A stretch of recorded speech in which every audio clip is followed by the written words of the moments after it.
atmosfera próxima à superfície terrestre e ocorre principalmente por transporte de calor a partir do aquecimento da superfície pelos raios solares, ou seja, é a característica do clima que nós sentimos mais diretamente: calor, frio, fresco, quente ou gelado. O transporte de calor ocorre por dois processos: a condução molecular, que é o processo lento de troca de calor, e se dá por contato direto entre moléculas de ar. Logo, esse processo tem extensão espacial muito limitada, ficando restrito a uma fina camada de ar próxima à superfície aquecida. E por difusão turbulenta, que é o processo mais rápido de troca de energia, pois parcelas de ar aquecidas pela superfície entram em movimento convectivo desordenado, transportando calor, vapor de água, partículas de poeira, etc., para camadas superiores. Variação temporal e espacial da temperatura do ar. As variações temporal e espacial da temperatura são condicionadas pelo balanço de energia na superfície. Assim, todos os fatores que afetam o balanço de energia na superfície, eles influenciam também na temperatura do ar. Entre esses fatores, a gente destaca aqueles que ocorrem primeiro, na escala macroclimática, com predominância dos efeitos da irradiância solar, dos ventos, nebulosidade, transporte conectivo de calor e concentração de vapor d'água na atmosfera. Segundo, na escala topoclimática, em que a exposição e a configuração do terreno são os moduladores da temperatura do solo e do ar. E na terceira, que é a escala microclimática, em que o fator condicionante é a cobertura do terreno. Então, o padrão típico de variação de ar da temperatura do ar, ele é bem semelhante ao gráfico que vai ser apresentado, onde observa-se que a temperatura máxima ela ocorre de 2 a 3 horas depois do meio-dia, e enquanto a temperatura mínima ela ocorre um pouco antes do nascer do sol em função do resfriamento noturno. E essas condições elas podem ser alteradas dependendo do lugar onde tu está, as micro-regiões, nebulosidade, ventos e outros fatores climáticos.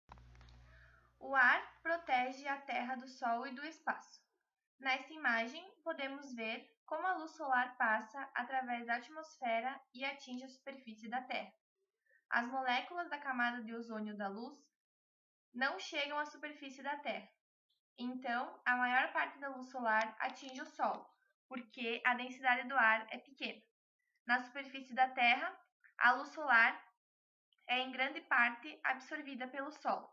Assim, o solo aquece, e uma pequena parte da luz solar é refletida de volta para a atmosfera.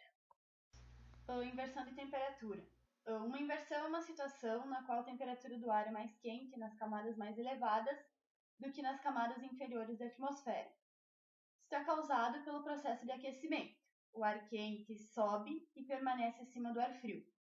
As causas para tal inversão são nuvens baixas, porque elas impedem a luz solar de alcançar e aquecer a superfície, e o fluxo de ar frio das áreas vizinhas, por exemplo, montanhas e glaciares, em que o ar frio desloca e eleva o ar quente.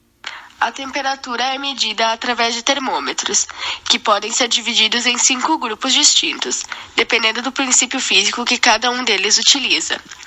Esses grupos são dilatação de líquido, dilatação de sólido, pares termoelétricos, resistência elétrica e radiação infravermelha. No grupo de dilatação de líquido se encaixam termômetros de máxima e de mínima, geotermômetros e conjunto psicrométrico. Na dilatação de sólido se encaixa o termigrógrafo. Nos pares termoelétricos, o termopar faz parte desse grupo. Com exceção do termômetro infravermelho, qualquer um pode ser utilizado na medição da temperatura do ar. Os termômetros baseados no princípio da dilatação de líquidos são os mais comuns. Geralmente, os líquidos usados são mercúrio e álcool, que se expandem ou se contraem conforme a temperatura aumenta ou diminui. O termômetro de máxima utiliza mercúrio como sensor, enquanto o de mínima utiliza o álcool como sensor. Há ainda o termômetro conjugado de máxima e de mínima, embora este não seja tão preciso.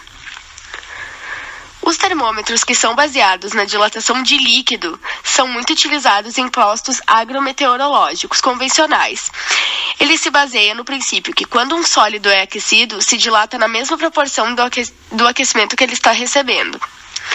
O princípio físico do termopar é o mesmo utilizado nos sensores de radiação solar. Este é muito sensível e preciso.